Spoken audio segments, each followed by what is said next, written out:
Super star. ఈ మాట అనగానే మీ ముఖాల్లో చిరునవ్వు స్పష్టంగా కనిపిస్తూ ఉంది. పిల్లల దగ్గర నుంచి పెద్దవాళ్ళ వరకు సూపర్ స్టార్ అనగానే అందరికీ అర్థమైపోతుంది. పిల్లలు సినిమా హీరోలను తమ సూపర్ స్టార్గా తీసుకుంటూ ఉంటారు. యువతీ యువకులు అదే బాణీలో పయనిస్తూ ఉంటారు. తత్ఫలితంగా ఆ సూపర్ స్టార్ పోస్టర్లు ఇళ్లలో దేవుడు బొమ్మల కంటే ఎక్కువగా ఉంటాయి అని చెప్పడం అతిశయోక్తి కాదు. పుస్తకాలు తిరగేయండి, ఆ బొమ్మలు ఉంటాయి. పుస్తకాలకు అట్టలు వేసుకునేటువంటి రోజుల్లో అయితే ఆ అట్టలు కూడా తమ సూపర్ స్టార్ బొమ్మలే అట్టలు వేసుకుంటూ ఉంటారు. ఏకంగా కొంతమంది పిల్లలు న్యూస్ పేపర్లో వాటిని కత్తిరించి ఒక పుస్తకముల ఆల్బమే తయారు చేస్తారు. పుస్తకములా ఎందుకు తయారు చేస్తారంటే పుస్తకాల్లో పెట్టుకొని మోసుకెళ్ళొచ్చు, లేకపోతే టీచర్స్ చూస్తే తల్లిదండ్రులు చూస్తే గొడవ అవుతుంది. అంత జాగ్రత్తగా తమ సూపర్ స్టార్ని భద్రపరుచుకుంటూ ఉంటారు. పెద్దవాళ్ళు ఏమీ తక్కువ తీసుకోరు. వాళ్లకు సూపర్ స్టార్ ఉంటారు. వాళ్ళ సినిమాలు వచ్చినా సీరియల్స్ వచ్చినా అన్నీ మరచి అక్కడ కూర్చొని చూస్తూ ఉంటారు. వాటి గురించి ముచ్చటించుకుంటూ ఉంటారు. ఇవన్నీ జీవితంలో అంతర్భాగము, తప్పేమీ కాదు. ఎందుకు అంటే ఎప్పుడైతే మనిషికి ఓ సూపర్ స్టార్ అంటూ ఉంటూ ఉంటారో వాళ్లను అనుసరించడానికి ప్రయత్నం చేస్తూ ఉంటారు. వాళ్ళ జీవిత విధానము దగ్గర నుంచి వేషభాషల వరకు అన్నీ కూడా అనుసరించడానికి ప్రయత్నం చేస్తూ ఉంటారు. అలాంటి సూపర్ స్టార్ పుట్టినటువంటి రోజు ఈ రోజున మనం అనుకోవచ్చు. ఆ సూపర్ స్టార్ ఏం చేసింది? వివిధ దేశాలలో ఉన్నటువంటి 3 జ్ఞానులకు లేక 3 రాజులకు దారి చూపించింది. వాళ్ళు ఆ సూపర్ స్టార్ని మాదిరిగా తీసుకుని దాని వెంటే వెళుతూ ఉన్నారు, దాన్ని అనుసరిస్తూ ఉన్నారు. వాళ్ళు అనుసరించినటువంటి ఆ సూపర్ స్టార్ ఫలితము వాళ్ళు దేవాది దేవుణ్ణి కనుగొనడానికి అవకాశము కలుగుతుంది.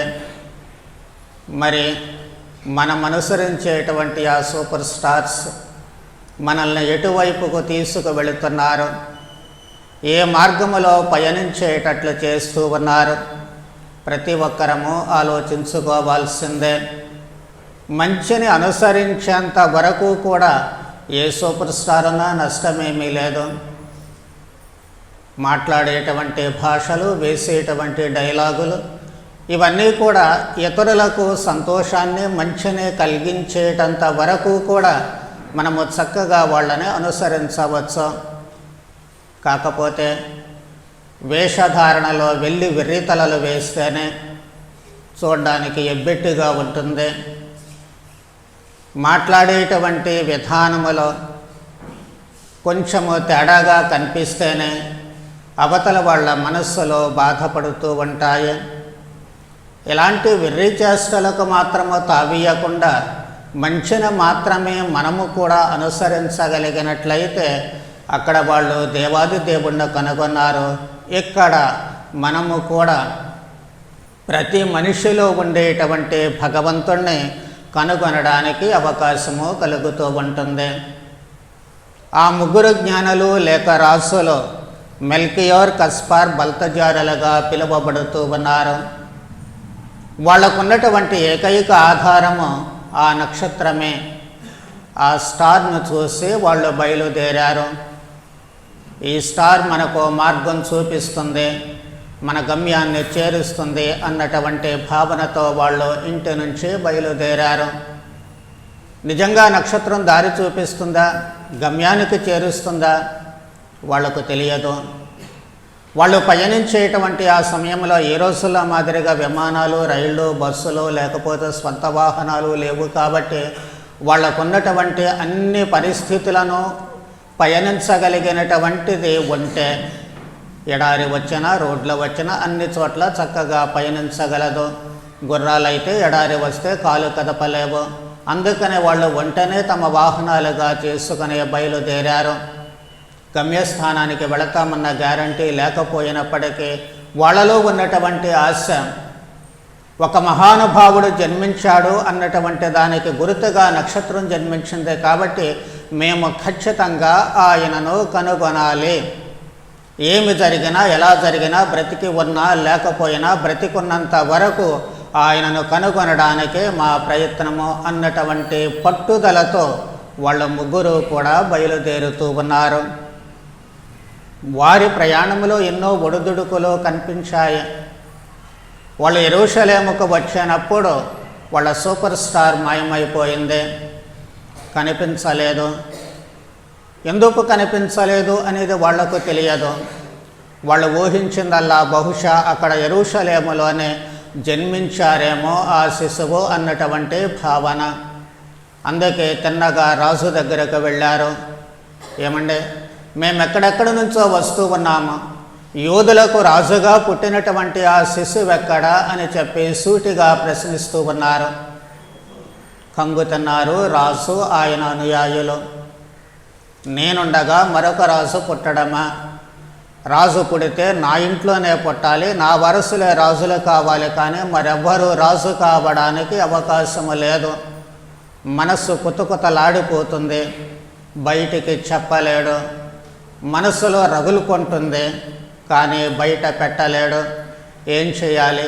అసలు నిజంగా జన్మించాడా లేదా అని తెలుసుకోవాలి అనుకున్నాడు. ఏం చేస్తూ ఉన్నాడు? ప్రధానార్చకులు, ధర్మశాస్త్ర బోధకులను సమావేశపరచాడు.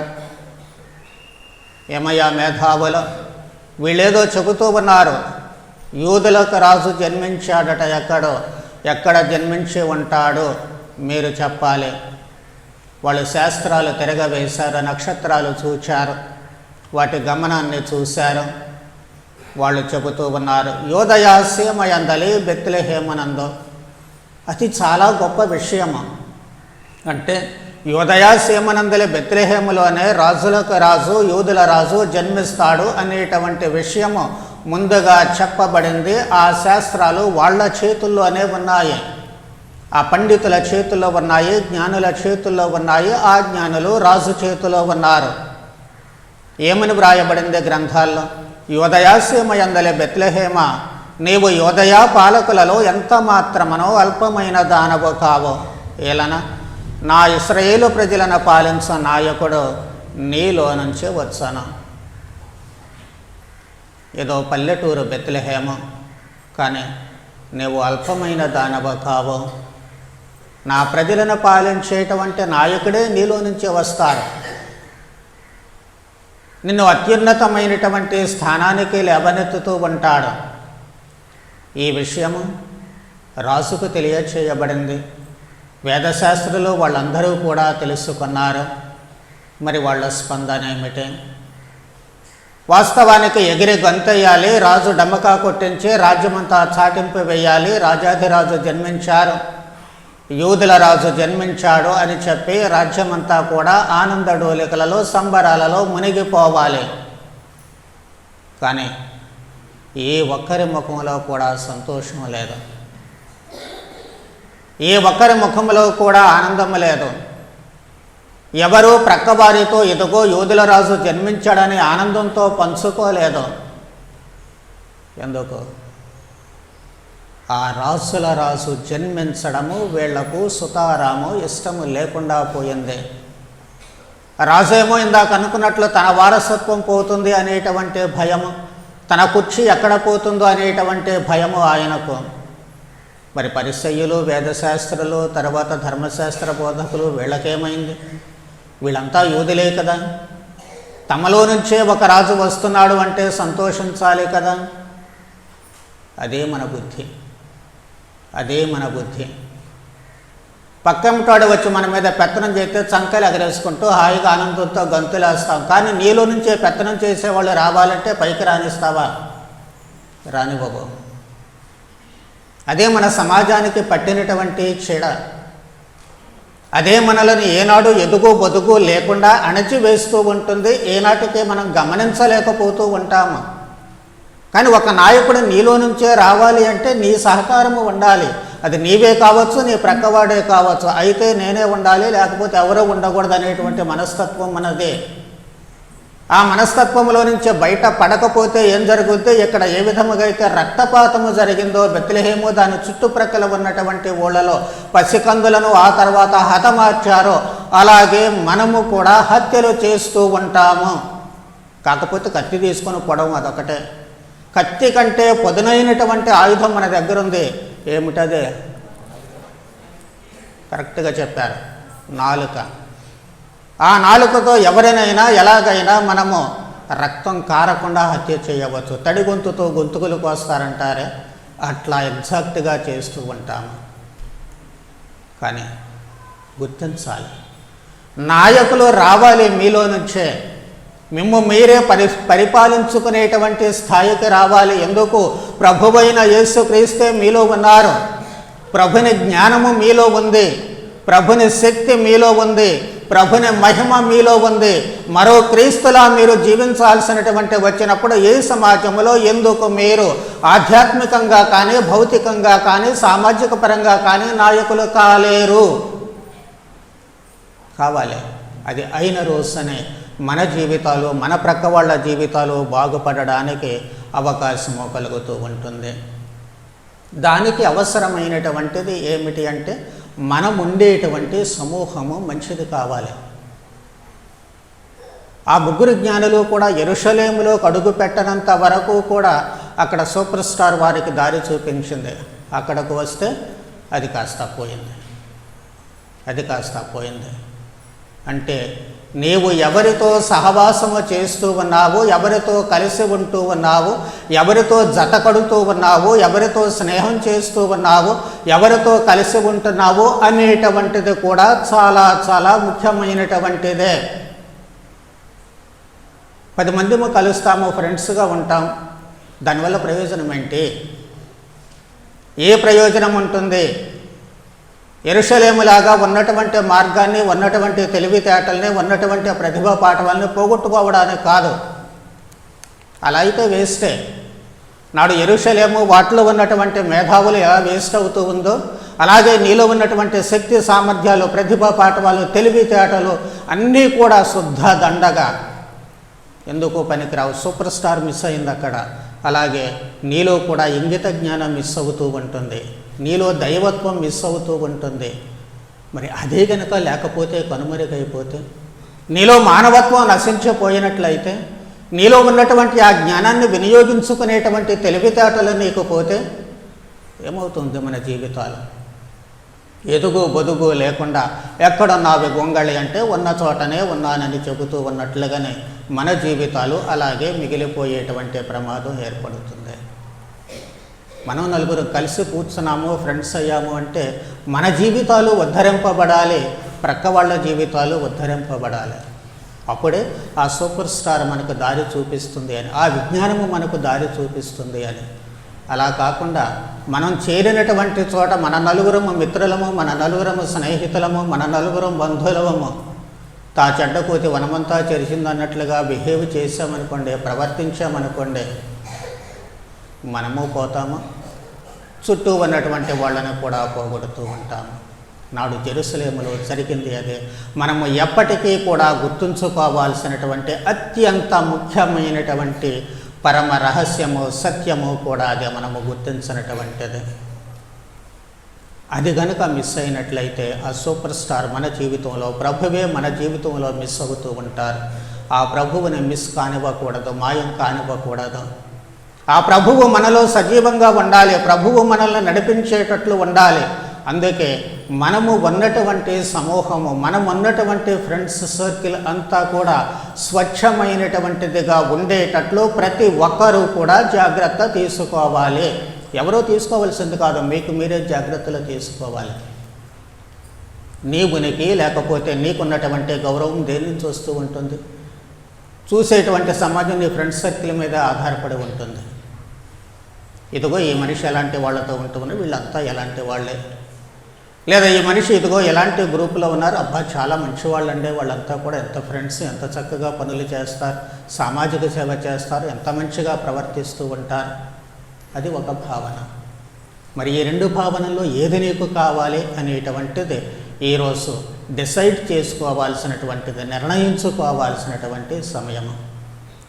ఒక్కసారి ఆ భ్రమల్లో నుంచి బయటపడితే మాత్రం మళ్ళీ సూపర్ స్టార్ కనిపించింది వాళ్ళకు.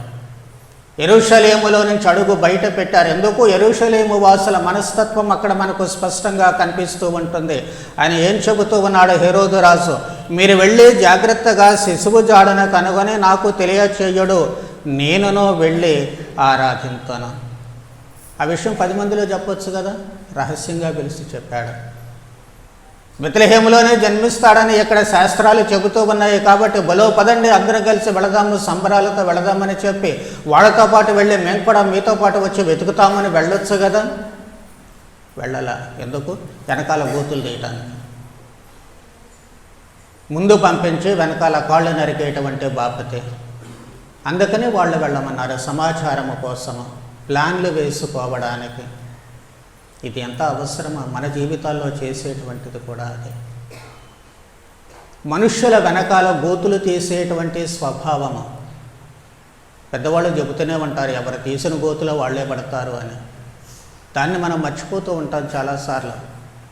ఏదో కొంచెం కాలు తగిలి వాళ్ళు బొక్కబార్ల పడ్డారు, మన ఎదుగు ఉన్న వాళ్ళు నేను తీసిన గొయ్యి అనుకుంటాం, కానీ అంతకంటే పెద్ద గొయ్యి మన ముందు ఉంది, మనం దాంట్లో పడిపోతాం అనేది మర్చిపోతూ ఉంటాం చాలాసార్లు. అలాంటి పనులకు ఎప్పుడూ కూడా మనం శ్రీకారం చుట్టకూడదు. హెరోదురాజు అనుకున్నాడు, ఆ తర్వాత పసిపిల్లలందరినీ పొట్టన పెట్టుకొని ఆహా నేనే గెలిచానని చెప్పి అనుకున్నాడు, నా కుర్చీ ఎక్కడికే పోదు అని అనుకున్నాడు. కానీ తాను అనుకున్నటువంటి బాలుని చంపగలిగాడా? చంపలేదు. మానవ రక్షణని ఆయన ఆపగలిగాడా? ఆపలేడు. ఎందుకు అంటే అది దైవ కార్యం, అది దైవ కార్యం. కాబట్టి నీవు ఎవరిని ఏ విధముగా నాశనము చెయ్యాలి అని చూసినప్పటికీ, ఎవరిని ఏ రకంగా అపఖ్యాతి పాలు చెయ్యాలి అని చూసినప్పటికీ చివరకు నీవే అపఖ్యాతి పాలవుతావు తప్ప అవతల వారికి ఏమీ కాదు. తాత్కాలికంగా కష్ట నష్టాలు ఎదురైనా, అవమానాల పాలైనా, ప్రాణాలు పోగొట్టుకున్నా సరే చివరికి, కానీ ఆ దైవ బహుమానాన్ని మాత్రం నీవు ఆపలేవు. అందుకే ఆ పని, ఆ హెరోదు రాజు మాదిరిగా గోతులు తీసేటువంటి పనిని మనము సమాధి చేయాలి. దానిని మన ఛాయలకు కూడా రానివ్వకుండా ఎప్పుడూ జాగ్రత్త పడాలి. అలాంటి వాళ్ళ సన్నిధి నుంచి, అలాంటి వాళ్ళ సమూహం నుంచి మనం బయటపడాలి. అలా బయటపడితే నాడు 3 రాజులు లేక 3 జ్ఞానులు మళ్ళీ నక్షత్రాన్ని చూశారు. వాళ్ళ సూపర్ స్టార్ కనపడింది, చాలా ఆనందించారు. ఎప్పుడైతే వీళ్ళని వదిలివేశారో మళ్ళీ తమ దారి సుగమం అవుతూ ఉంటుంది. ఆ నక్షత్రం ఏం చేస్తుంది? ఆ బాలుడు ఎక్కడ ఉన్నాడో ఆ ఇంటి పైకి వచ్చి నిలుస్తూ ఉంటుంది. తమ మార్గాన్ని వాళ్ళు కనుగొన్నారు. కాబట్టి మన పయనము పరము చేరేటువంటి పయనము పుణ్యక్రియలతో, మంచి పనులతో, మంచి మనస్సులతో మనము ప్రయాణం కొనసాగిస్తూ ఉన్నాము. ప్రభువైన యేసుక్రీస్తుని మన హృదయంలో పెట్టుకుని ఆయనే దీపముగా, ఆయనే మార్గముగా, ఆయనే సత్యముగా మనము చేసేటువంటి ఆ ప్రయాణము చివరి వరకు నిర్విఘ్నంగా సాగేటట్లు చూసుకోవాలి. ఈ విధముగా అయితే 3 జ్ఞానులు తమ సూపర్ స్టార్ను అనుసరించి వెళుతూ ఉన్నారు. అలాగే మనలో ఎన్ని ఆటంకాలు వచ్చినప్పటికీ వాటిని అధిగమించి మరి మన గమ్యాన్ని చేరుకునేటట్లు మనం ప్రయత్నం చేయాలి. మన ప్రయత్నము అంటే దేవుడు వాళ్లకు సూపర్ స్టార్ ఇచ్చినట్లే మనకు కూడా మార్గాన్ని చూపిస్తారు. ఎందుకంటే వాళ్ళకు నక్షత్రమే అక్కడ ఉంది, కానీ మనకు సాక్షాత్తు ప్రభువైన యేసుక్రీస్తే ఉన్నారు అన్నటువంటి సత్యాన్ని మనము ఎప్పుడూ కూడా మరచిపోకూడదు. మరి వెళ్ళినటువంటి జ్ఞానులు ఏం చేస్తూ ఉన్నారు? అక్కడ ఆ పశువుల పాకలో ఒక బాలుణ్ణి కనుగొన్నారు. వాళ్ళందరూ కూడా తమ రాజ్యాలను వదిలివేశారు. వాళ్ళు కనుగొన్నది ఏమిటి? చివరికి ఒక పశువుల పాక. వజ్ర వైఢ్యూరాలతో పొదిగినటువంటి తమ సింహాసనాలను వదిలివేసి వచ్చారు. ఇక్కడికి వచ్చిన తర్వాత వాళ్ళు కనుగొన్నటువంటిది ఏమిటి? ఒక పశువుల తొట్టి. పశువులకు మేత వేసేటువంటి తొట్టిని వాళ్ళు అక్కడ కనుగొంటూ ఉన్నారు. తమకున్నటువంటి సకల సౌకర్యాలను, రాజవైభోగాలను అన్నిటినీ కూడా వదిలివేశారు. ఇక్కడకు వచ్చిన తర్వాత ఏముంది? మలమూత్ర విసర్జనాలతో కంపు కొట్టేటువంటి ఒక పాక మాత్రమే పశువుల శాలను వాళ్ళు ఇక్కడ కనుగొంటూ ఉన్నారు.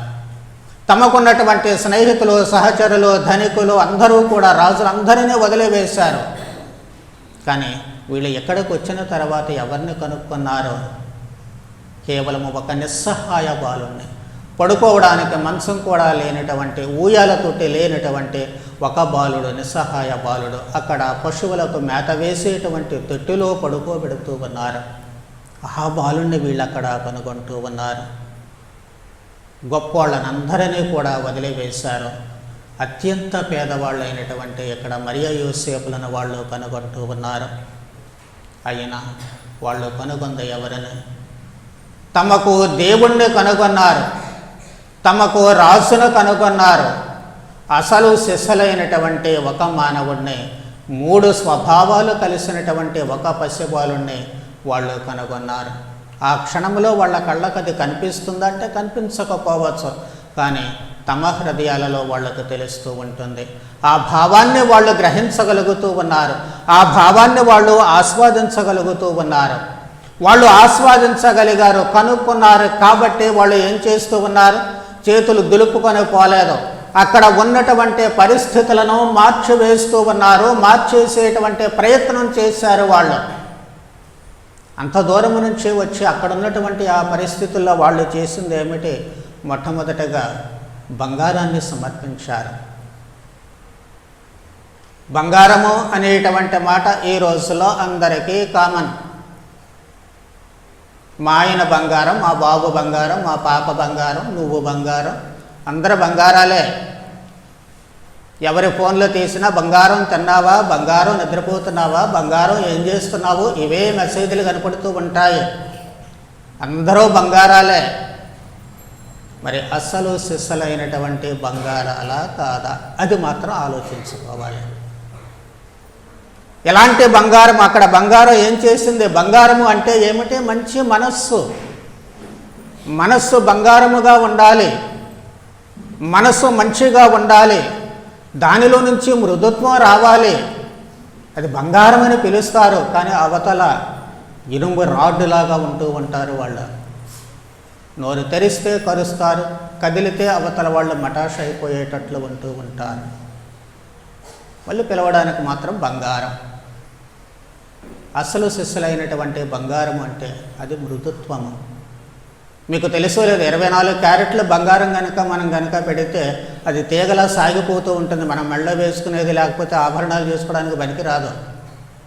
దానికి మళ్ళీ ఏ రాగో ఎత్తడో కలుపుతారు, అప్పుడే అది గట్టిగా తయారవుతూ ఉంటుంది. అందుకే దాన్ని బంగారము. బంగారం అంటే దాని స్వభావం అది మృదు స్వభావంగా ఉండాలి, మంచి మనస్సు ఉండాలి, ఏ రకమైనటువంటి దుర్గుణాలు లేకుండా అది ఉన్నతమైనటువంటి స్థాయిలో మన వ్యక్తిత్వాలను ఉంచేటువంటిదిగా ఉండాలి. అప్పుడు మనం బంగారం.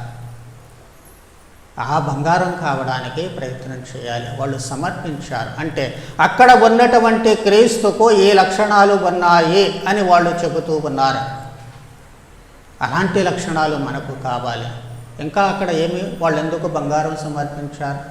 కఠిన పేదరికములో ఉన్నారు కాబట్టి ఆ పేదరికపు పరిస్థితులను మార్చడానికి ఈ బంగారము ద్వారా మరియ యోసేపుల జీవితాలు కాస్త ఉన్నత స్థాయికి రావడానికి తమ వంతు సహకారము.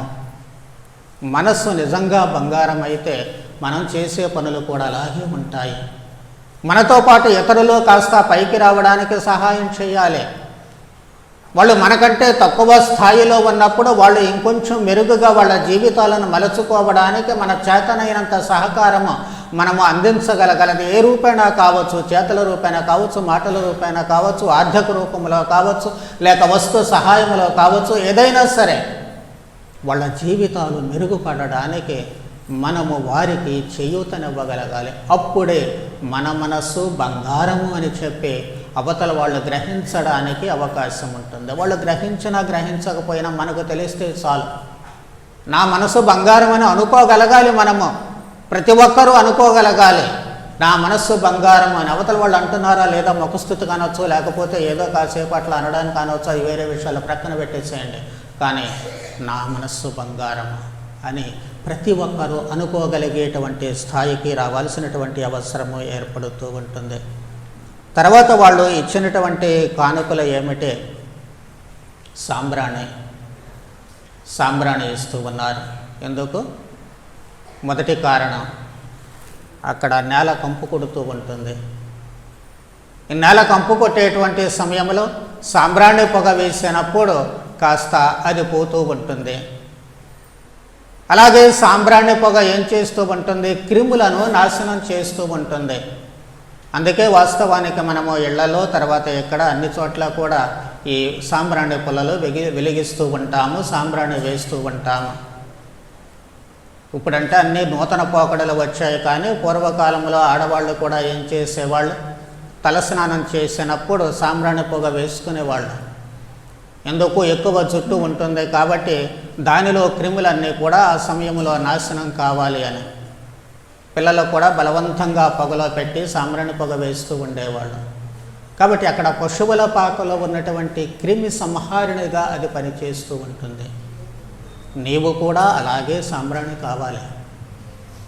ఇతరులలో ఉన్నటువంటి నీ సహోదరులలో ఉన్నటువంటి లోపాలు అనే క్రిములు ఉన్నాయే, చెడు క్రియలు అనేటువంటి క్రిములు ఉన్నాయే, ఆ వైరస్ని చంపగలగాలి. నీలో ఉన్నటువంటి మంచితనము, నీలో ఉన్నటువంటి ఆ సాంబ్రాణి, నీలో ఉన్నటువంటి ఆ మంచి క్రియలు అవతల వాళ్ళలో ఉన్నటువంటి ఆ క్రిములను అన్నిటినీ కూడా తీసివేయాలి. నీలో ఉన్నటువంటి ఆ మంచి పనులు, మంచి మనస్సు అది ఒక సువాసనగా బయటికి రావాలి. అప్పుడే ఆ క్రిమి సంహారిణిగా నీవు పని చేయగలుగుతూ ఉంటావు. రెండవది, అక్కడ వాళ్ళు ఎందుకు సమర్పించారు అంటే ఆ ప్రభువు అంటే అక్కడ జన్మించినటువంటి బిడ్డ దేవుడు అని గుర్తించడానికి. ఎందుకు దేవుడు అంటే మనం యెరూషలేము దేవాలయంలో చూస్తే అక్కడ ఏడాదికి ఒకసారి గర్భాలయంలోనికి యాచకుడు వెళుతూ ఉంటాడు. అక్కడికి వెళ్ళి చేసేటువంటి పని ఏమిటి అంటే అక్కడ ఆ మందసానికి ధూపము వేసి బయటకు వస్తాడంతే. ఆ ధూపము దేనికి గుర్తు అంటే దైవత్వానికి గుర్తుగా ఉంది. కాబట్టి తాము కనుగొన్నటువంటి బాలుడు సాదాసీదా బాలుడు కాదు, ఆయన దేవుడు, ఆయనలో దైవత్వము ఉంది. అవే శాస్త్రాలు చెబుతూ ఉన్నాయి. అందుకే సూపర్ స్టార్ మమ్మల్ని ఇక్కడికి తీసుకువచ్చింది అన్నటువంటి ఇంగిత జ్ఞానము వాళ్లకు కలుగుతూ ఉంటుంది. అందుకే ఆయనను ప్రభువుగా గుర్తిస్తూ ఉన్నారు, దేవునిగా గుర్తిస్తూ ఉన్నారు. ఆ దైవత్వానికి గుర్తుగానే వాళ్ళు అక్కడ ఈ సాంబ్రాణిని సమర్పిస్తూ ఉన్నారు. మరి మనం ఎంతవరకు ఇక్కడ మనకు కనిపించేటువంటి అప్పములో ఉన్న ప్రభువుని గుర్తించగలుగుతూ ఉన్నాము? ఆ ప్రభువులో ఉన్నటువంటి దైవత్వాన్ని, దివ్య సత్ప్రసాద రూపములో ఉన్నటువంటి ప్రభువులో ఉన్న దైవత్వాన్ని మనం గుర్తిస్తూ ఉన్నామా? ఆ దైవత్వాన్ని గనుక మనం గుర్తించగలిగినట్లయితే అదే అప్పము ఆహార రూపములో మనలోనికి వచ్చినప్పుడు, మన శరీర రక్తాలలో కలిసిపోయినప్పుడు ఎక్కడ ఉన్నటువంటి ఆ దైవత్వాన్ని మనము ఎన్నిసార్లు గుర్తించగలుగుతూ ఉన్నాము?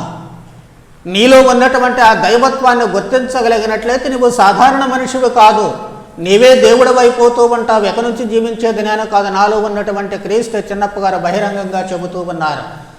మరి నీలో ఉన్నటువంటి ఆ దైవత్వం ఏమవుతూ ఉంటుంది? నీలో దైవత్వాన్ని నీవు గుర్తించగలిగిన నాడు ఆ దైవం మాదిరిగా జీవించగలవు. నీవు మంచి పని చేసినప్పుడు, ఇతరులకు సహాయం చేసినప్పుడు ఏం చెబుతూ ఉంటారు వాళ్ళు? అయ్యా నువ్వే దేవుడవు, అమ్మా నువ్వే దేవతవు అని చెప్పి అంటూ ఉంటారు. చాలామంది చాలాసార్లు మీకు చాలామంది చెప్పే ఉంటారు ఖచ్చితంగా మీ జీవిత అనుభవంలో. మరి ఆ దైవత్వాన్ని కాపాడుకోవాలి, ఆ దైవత్వాన్ని నిలుపుకోవాలి.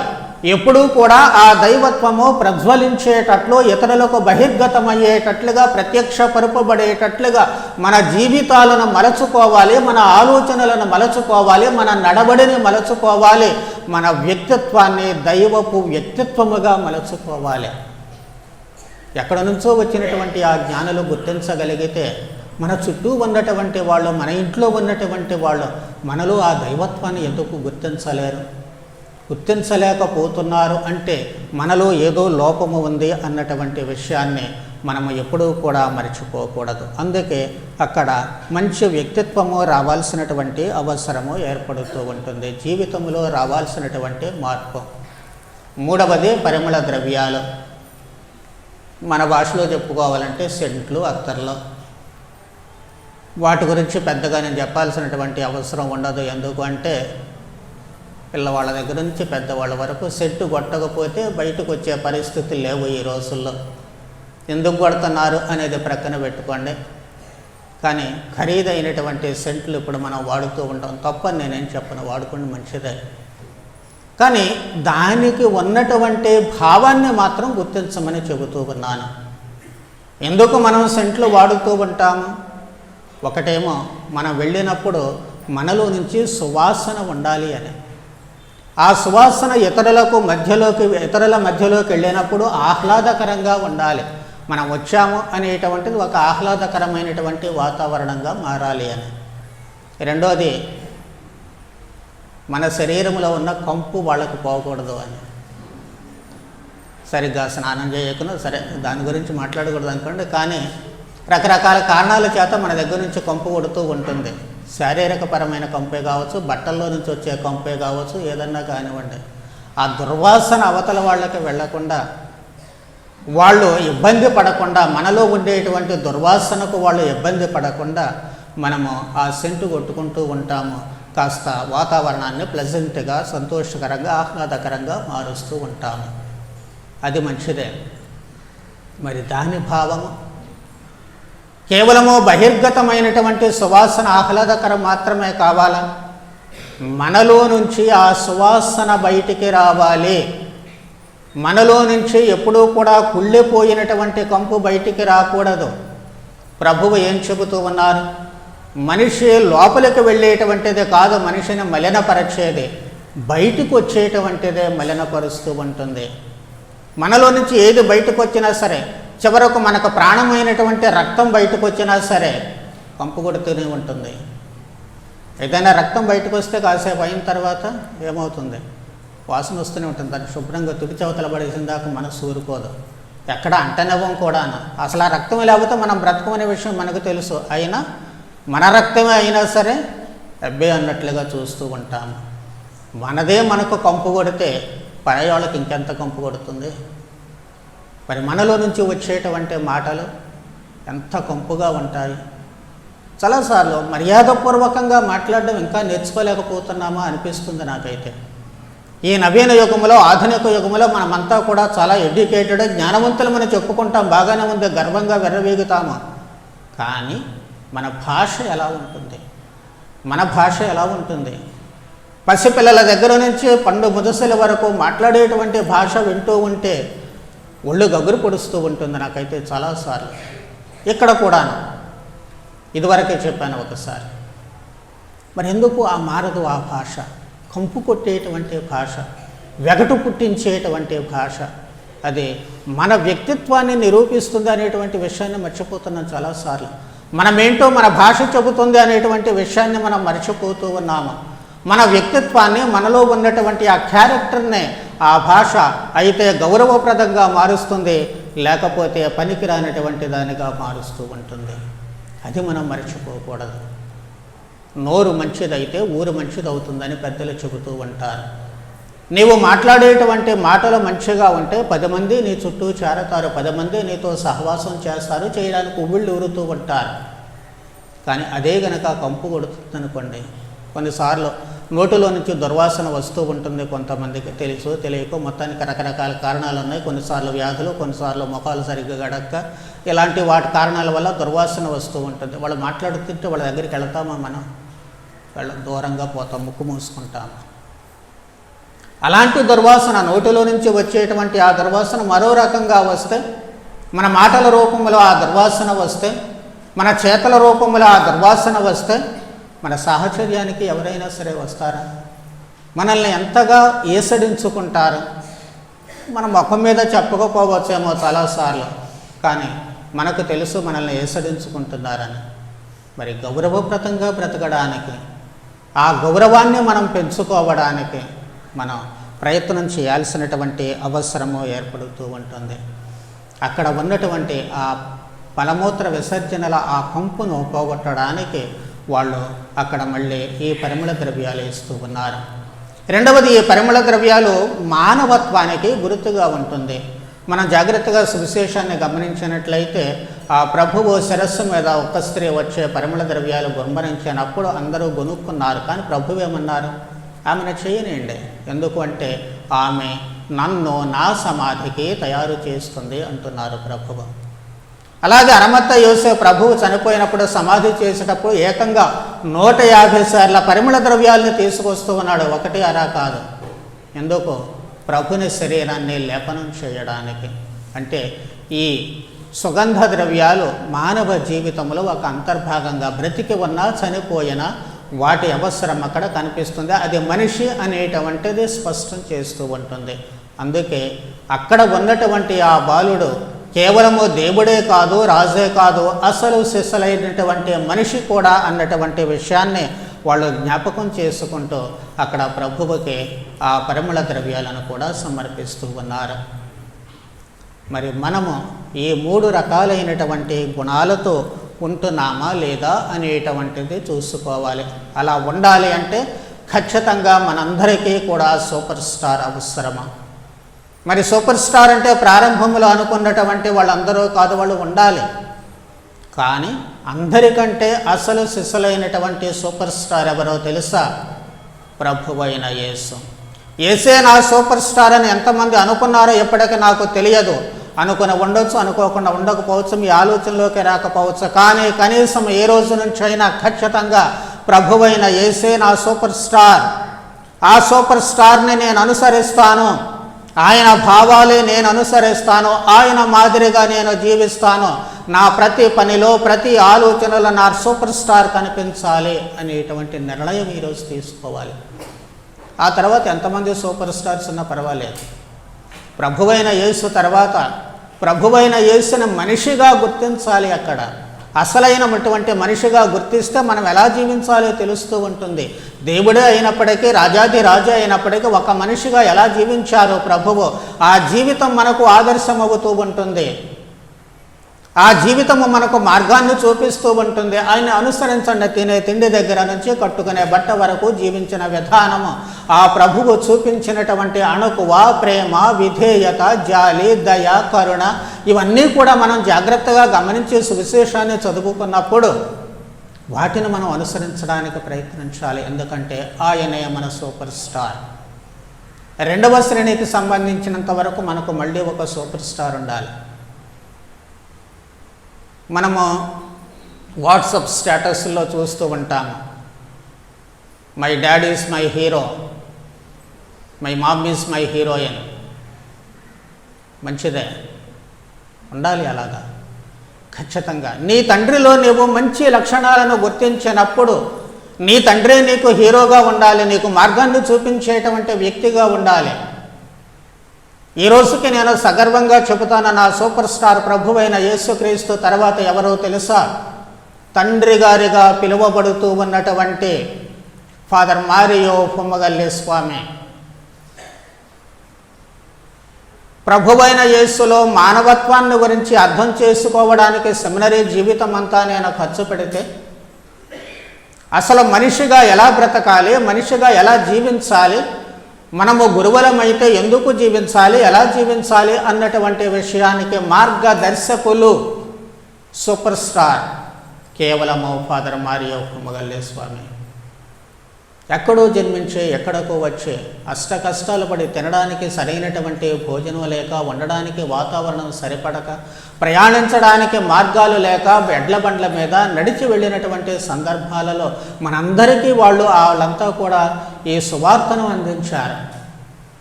అందుకే వాళ్ళు మనకు సూపర్ స్టార్స్ అవుతూ ఉంటారు. కాబట్టి ద్వితీయ శ్రేణిలో మనకు ఈ సూపర్ స్టార్స్ ఉండాలి. అమ్మే కావచ్చు, నాన్నే కావచ్చు, గురువే కావచ్చు, ఎవరన్నా కానివ్వండి, మనకు ఖచ్చితంగా ఉండాలి. వాళ్ళ జీవిత విధానము, వాళ్ళు సాదాసీదా మనుషులు కాబట్టి వాళ్ళ జీవిత విధానము మనకు ప్రేరణ కావాలి, మనల్ని ముందుకు నడిపించాలి, మనల్ని మంచి వ్యక్తులుగా తయారు చేయాలి. మనలను చూసినప్పుడు వాళ్ళు గుర్తుకు రావాలి, చూసేటువంటి వాళ్లకు మన జీవిత విధానము అలా మారాలి. వీళ్ళ నాన్న ఎలా చేస్తున్నాడో ఈయన కూడా అలాగే చేస్తున్నాడు, వీళ్ళమ్మ ఎలా జీవిస్తుందో ఇదిగో ఈ పాప కూడా అలాగే జీవిస్తూ ఉంటుంది. ఎంత మంచి బిడ్డలు, రత్నాలు లాంటి బిడ్డలు అన్నటువంటి భావన ఇతరులకు కలగాలి. అంటే ముందు సూపర్ స్టార్లుగా ఉండేటువంటి మీరు అలా ఉండాలి. మీ బిడ్డలకు మాతృక ఇవ్వాలి. అలా మీరు సూపర్ స్టార్లుగా ఎదిగినప్పుడు మీరు ఇతరులను సూపర్ స్టార్స్గా చేసుకొని మీరే సూపర్ స్టార్గా ఎదిగితే అక్కడ మీ బిడ్డలు మిమ్మల్ని సూపర్ స్టార్లుగా తీసుకొని వాళ్ళ జీవితాలను మలుచుకుంటారు. అదే ఈరోజు మనం నేర్చుకోవాల్సింది, గట్టి నిర్ణయం తీసుకోవాల్సింది. మొట్టమొదటిగా ప్రభువైన యేసే మన సూపర్ స్టార్. ఆయనను అనుసరించాలి, ఆయన వ్యక్తిత్వాన్ని మనం సంతరించుకోవాలి. ఆయన మన జీవితంలో ప్రవేశిస్తున్నారు, అంతర్భాగం అవుతూ ఉన్నారు. కాబట్టి ఆయనలా నేను జీవిస్తాను, ఆయన విధులను విధానాలను నేను అనుసరిస్తాను. రెండవ సూపర్ స్టార్ తల్లే కావచ్చు, తండ్రే కావచ్చు, ఎవరైనా సరే వాళ్ళను ఆదర్శంగా తీసుకుంటూ ఉండాలి. మూడవదిగా మనమే సూపర్ స్టార్స్ కావాలి. ప్రతి ఒక్కరు కూడా సూపర్ స్టార్ కావాలి. నా జీవితం వేరే వాళ్లకు ఆదర్శంగా ఉండాలి, నా మాటలు వేరే వాళ్లకు ఆదర్శంగా ఉండాలి, నా భావాలు వేరే వాళ్లకు ఆదర్శంగా ఉండాలి, నా జీవితం ఇతరులకు వెలుగుబాటును చూపించాలి, నా మాటలు నా భావాలు వేరే వాళ్లకు విజ్ఞానాన్ని పంచిపెట్టాలి, నా జీవితం ఇతరులకు ఆసరాగా ఉండాలి, ఇతరులు దానిలో ఆశ్రయం పొందడానికి, జ్ఞానము పొందడానికి, తమ జీవిత నడవడిని మార్చుకోవడానికి నా జీవితం వాళ్లకు ఉపయోగపడాలి. అందుకే నేను సూపర్ స్టార్ కావాలి, నేనే సూపర్ స్టార్ అన్నటువంటి భావన మీకు వచ్చేటట్లుగా మీ జీవితాలను మలుచుకోవాలి. అలా మలుచుకున్నప్పుడే ఇదిగో ఈరోజు మనం చేసుకునేటువంటి ఏ పండుగకు ఒక అర్థం ఉంటుంది. మన జీవితాలు ప్రభువైన యేసు ఈ లోకములో మనిషిగా జన్మించినందుకు చరితార్థం అవుతాయి, ధన్యమవుతాయి. పరలోకములో ప్రభువుతో పాటు మన కుర్చీ కూడా సిద్ధంగా ఉంటుంది. మనకు నిశ్చయంగా మళ్ళీ ఢోకా లేకుండా మనకు రిజర్వ్ అయి ఉంటుంది. అందుకే ఈ దివ్య బలి పూజలు మన జీవితాలను అర్థవంతంగా మలుచుకోవడానికి, ప్రభువైన యేసు సూపర్ స్టార్గా మన జీవితాలు సూపర్ స్టార్గా మలుచుకోవడానికి అవసరమైన వరానుగ్రహాలు దయచేయమని ప్రార్థన చేద్దాం. పితా పుత్ర పవిత్ర ఆత్మ నామమున.